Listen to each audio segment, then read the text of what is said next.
80 വർഷങ്ങൾക്ക് മുൻപ് നഷ്ടപ്പെട്ടെന്ന് കരുതിയിരുന്ന യേശുക്രിസ്തുവിന്റെ തിരുക്കുരിശിന്റെ തിരുശേഷിപ്പുകൾ അർജന്റീനയിൽ നിന്ന് കണ്ടെത്തി.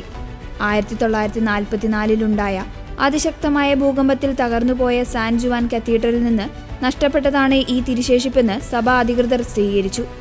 സാൻ ജുവാനിയിലെ കോളേജിയോ സാന്താ റോസ ഡി ലിമ സ്കൂൾ ചാപ്പലിലെ സങ്കീർത്തിയിലെ അറ്റകുറ്റപ്പണികൾ നടത്തുന്നതിനിടെയാണ് ഒരു ഫർണിച്ചറിന് പിന്നിൽ നിന്ന് ഈ തിരുശേഷിപ്പ് കണ്ടെത്തിയത്. ഇതിനെക്കുറിച്ച് നടത്തിയ വിശദമായ അന്വേഷണത്തിലാണ് 1908-ൽ റോമിൽ നിന്ന് സാൻ ജുവാൻ കത്തീഡ്രലിലേക്ക് ഔദ്യോഗികമായി നൽകപ്പെട്ട തിരുശേഷിപ്പാണിതെന്ന് വ്യക്തമായത്.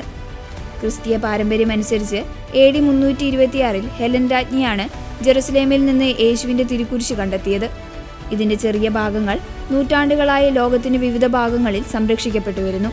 അർജന്റീനയുടെ ചരിത്രത്തിലെ ഏറ്റവും വലിയ ദുരന്തങ്ങളിലൊന്നായ ഭൂകമ്പത്തിൽ കത്തീഡ്രൽ തകർന്നുപോയപ്പോൾ ഈ തിരുശേഷിപ്പുകൾ നഷ്ടപ്പെട്ടതായാണ് കരുതിയിരുന്നത്. എന്നാൽ ആരോ ഇത് അവശിഷ്ടങ്ങൾക്കിടയിൽ നിന്ന് കണ്ടെടുത്ത് സുരക്ഷിതമായി സ്കൂൾ ചാപ്പലിൽ സൂക്ഷിച്ചതാകാമെന്നും പിന്നീട് മറന്നുപോയതാകാമെന്നും കരുതപ്പെടുന്നു.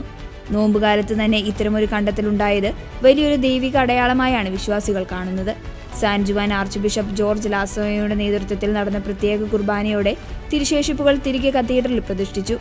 വരാനിരിക്കുന്ന ദുഃഖവെള്ളിയാഴ്ചയിലെ കുരിശിന്റെ വഴിയിൽ നഗരവീതിയിലൂടെ ഈ തിരുശേഷിപ്പ് വഹിച്ചുകൊണ്ടുള്ള പ്രദക്ഷിണം നടക്കുമെന്ന് ഇടവക വികാരി ഫാദർ ആൻഡ്രൂസ് റിവോഴ്സ് അറിയിച്ചു.